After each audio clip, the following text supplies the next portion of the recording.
And your chapter 4 says maintaining a positive attitude. So it's one thing to have it, but how do you maintain it? Well, Yeah, I want to give some tangible ones here because sometimes in developing a positive attitude, we can get caught up in the shiny object syndrome of being excited all the time. Like that's true and it's not true. We talked about it on an earlier live about that, the importance of that happy space. It probably won't. So why not just calm down and listen to what's going on? Because sometimes our passion will invoke a frustration, will take away from our maintaining that positive attitude.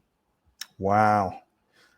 Will this even matter in 5 years? I love that, Ed. And honestly, that just makes me put on the thinking hat for the next one when we are at the table negotiating. That's a great question to open up every negotiation with.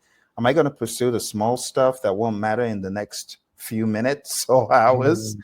Or so explain to us, what is the art of negotiating for those who are new to this whole topic?